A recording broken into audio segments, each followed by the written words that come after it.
Итак, мы начнем с первого стиха. Он будет основанием сегодняшней нашей проповеди.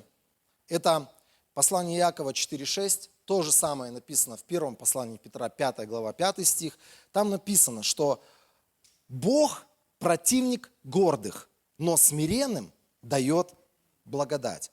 Мы в прошлый раз, как смогли, попытались разобраться, что такое противник. То есть это когда Бог является фактически твоим врагом, и твое отношение к жизни, твое отношение к людям, твое отношение к Богу, к Божьему Слову может сподвигнуть Бога на такое отношение.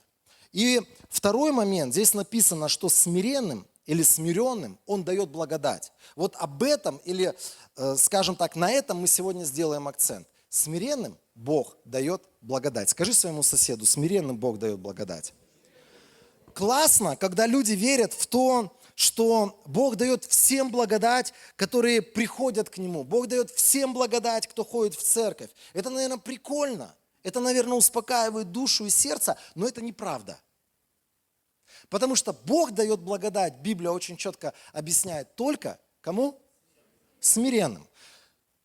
И первая серия, или, скажем так, первый эпизод,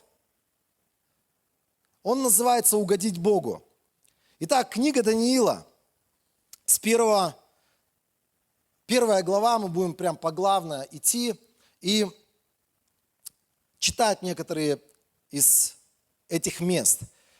Прежде чем мы прочитаем, пожалуйста, пока не читайте, первая глава, это будет с 8 стиха, я хочу вам напомнить, Даниил был пленник. Это раз. Второе, он находился в чужом государстве и насильно его вырвали из своего города, его вырвали, фактически Бог позволил, по-другому это нельзя сказать, чтобы этот человек был оторван от своего родства, от своего родного города и унесен или угнан в чужую страну, совершенно с чужими непонятными устоями, с чужой культурой. Он пришел туда не по своему желанию. Второе, что мы должны помнить и что мы должны понимать. Я не могу утверждать, но многие историки, богословы утверждают, что Даниил был оскоплен, такое вот сложное слово, но его сделали евнухом.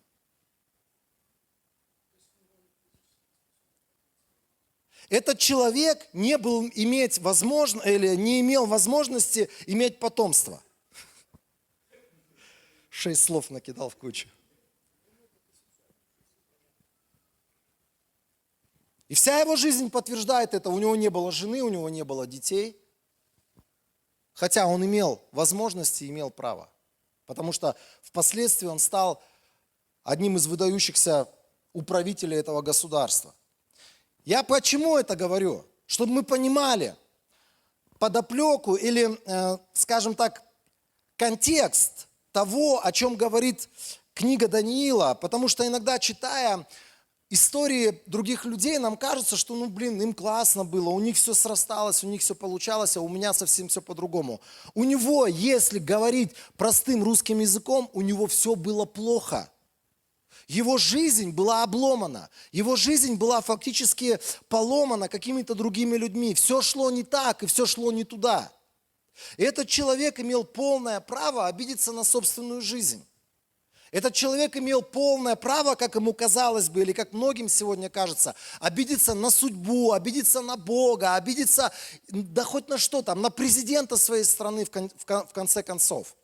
Но мы читаем про этого человека. Первое, с чем мы сталкиваемся, когда мы читаем про Даниила, про его друзей, о том, что он в чужой стране решил для себя не оскверняться царской едой и вином, и просил у главы придворных разрешения не оскверняться этой едой.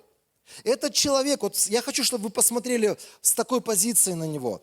Этот человек был молодым юношей. И в принципе, съест он там, может быть, я не знаю, это была пища, посвященная идолам. Может быть, это была пища там из нечистых животных сделана. Может быть, еще были какие-то причины не есть эту пищу. Но в принципе, это молодой человек. У него теперь жизнь в новой стране, по новым правилам, в новой культуре, с новым каким-то укладом. И он мог бы поступать так, как поступают все остальные люди. Но в его сердце жил какой-то вот, знаете, это называется страхом Божьим. Когда никто не видит, когда никто не узнает, но ты понимаешь, что на небесах есть кто-то, кому это не понравится. С детства в этого парня, спасибо маме с папой или каким-то учителям закона, было вложено, что есть чистое, есть нечистое. Есть то, что оскверняет, есть то, что не оскверняет. И он для себя уяснил, что даже если люди не видят, это установил Бог, и сам Бог это видит. Знаете, что такое смирение пред Богом? Это когда ты не просто живешь по правилам Божьим. Это когда ты не просто понимаешь, что правильно, что неправильно. И ты не хочешь сделать неправильно, потому что другие об этом узнают, и как-то, может быть, нехорошая молва пойдет о тебе.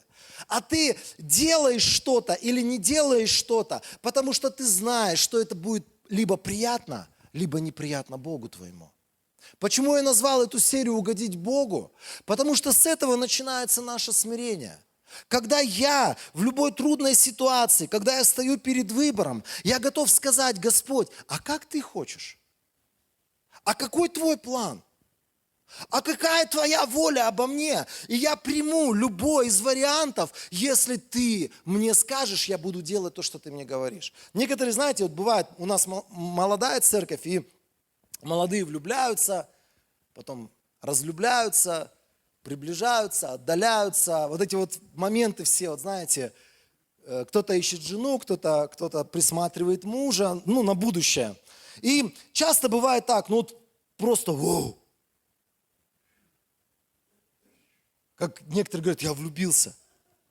Вот там на меня какая-то девушка или какой-то парень внимание обратил. Все, вот это вот чувство влюбленности, оно так быстро из ниоткуда приходит, и тебе кажется, что все, без этого человека ты не проживешь.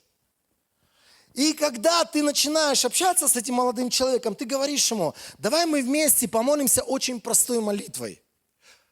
Как написано, любое дерево, которое не Отец Небесный насадил, пусть оно искоренится из нашей жизни. То кто? Подожди, я не готов молиться такой молитвой. Знаете, вот с этого начинается наше смирение. Когда я готов просто посвятить себя Богу. Меня люди спрашивают, и до сих пор продолжают спрашивать: не могу понять, что ты потерял в этом Бишкеке? Я вам могу сказать, есть очень много прекрасных городов мира, где можно зарабатывать в 10 раз больше, чем в Бишкеке. В 20, в 100 раз можно больше зарабатывать. И люди туда едут, а потом они тебе звонят, пишут и говорят: ты что там забыл, приезжай к нам, здесь у нас, небеса на земле уже лежат. У вас были такие искушения, мысли? Что я тут делаю? Надо мне там в Нью-Йорк, надо мне еще куда-нибудь. Там, где пел один мужчина, живет королева, да, поближе к ней. А советовался ли ты с Богом об этом? Знаете, я много раз говорил и говорю, я готов сегодня умереть в любом, там, я не знаю, маленьком уголочке нашей страны, если Бог меня туда отправит, я готов до самой смерти, до самой старости жить и служить в самом отдаленном уголке нашей страны. Может быть, это громкие сейчас слова, но я понимаю, что я буду самым счастливым человеком на этой земле, а более я буду самым счастливым, когда я встречусь со своим Богом, потому что я буду знать, я угодил Ему.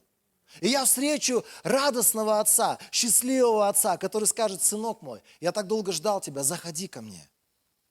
Знаете, сколько людей, когда ты с ними разговариваешь, общаешься, они делают такие решения важные, жизненные, вообще даже не задумываясь о том, а надо ли это Богу или стоит ли за этим Бог. Друзья, любое важное жизненное решение в нашей жизни, так показательно, если у меня есть смирение, я любое решение буду на коленях вымаливать. Такое слово мне не нравится. Я буду на коленях искать. решение у Бога. Я буду на коленях узнавать или в молитве буду узнавать: Бог, а какие твои планы, а какая твоя воля? Потому что это и есть настоящее смирение. А знаете, когда мы говорим про смирение, мы же иногда недооцениваем одну вещь, что за смирением, когда мы сделаем решение в смирении пред Богом, всегда приходит благодать. А в чем проявляется благодать? Я хотел бы, чтобы вы посмотрели продолжение этой истории. Там написано: Бог даровал Даниилу расположение и милость главы придворных. Когда он положил в свое сердце угодить Богу, люди стали оказывать ему расположение, они стали помогать ему. Он, знаете, он получил определенное благоволение от начальствующих людей, от которых зависит его жизнь. Мы же иногда хотим, чтобы двери открывались перед нами, какие-то благословения в нашу жизнь врывались. Они начинаются иногда с не самых популярных решений, которые мы делаем в пользу Бога. И потом открываются определенные двери, когда люди какие-то в нашей жизни появляются, которые помогают, которые благословляют, которые делают что-то, и ты понимаешь, что это люди, посланные Богом, как благоволение для меня. За смирением всегда следует божественное благословение. Не бывает иначе у Бога. Может быть, это не произойдет вот так, как у Даниила. Сейчас я решение сделал, тут же я увидел какой-то ответ. Но я тебе могу сказать, на жизнь человека, на котором вот это огромное желание Богу угодить, на этой жизни всегда будет Божье благоволение. Всегда. Всегда. Аминь. Итак, первое, запиши себе. Смирение – это желание угодить Богу своему. Печально то, что некоторые люди, они живут как французы 19 века. Почему французы, я объясню. Город Париж был во Франции, он до сих пор существует, этот город.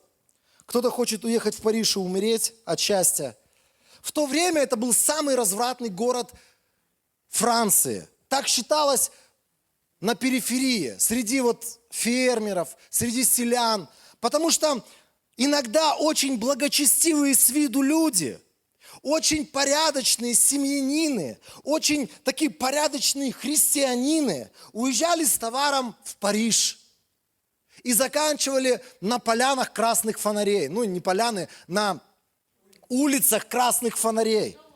И потом приезжали побитые, растерзанные, в болезнях в нехороших разных, без денег. И говорили: это все Париж. Но знаете, почему я этот пример привожу? Потому что не Париж виноват.